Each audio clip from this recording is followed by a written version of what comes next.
Can a train station be built overnight? Japan just did it with a 3D printer. Check how Japan has built the world's first 3D printed railway station in just under 6 hours. The brand new Hatsushima Station, located in Arita City, replaces a wooden structure that had stood since 1948. This modern upgrade was made possible by West Japan Railway Company in partnership with Serendix, a construction company that specializes in 3D printed buildings. The station's parts were 3D printed and reinforced with concrete over a period of 7 days in a factory located in Kumamoto Prefecture, about 800 kilometers from Arita.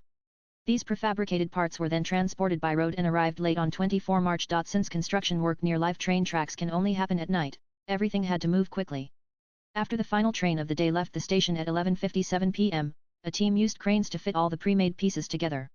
By 5:45 a.m., just before the first train of the day, the new station building was fully standing. Normally, construction takes several months and can only happen late at night when trains are not running, said Kunihiro Handa, co-founder of Serendix. As per Hindustan Times. Swipe left for next video. The station has been fully automated since 2018, serving about 530 passengers a day.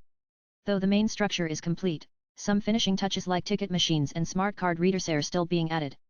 The station is expected to officially open to the public in July. The 3D printing method made the process much faster and caused minimal disruption to train services. Latest blogs.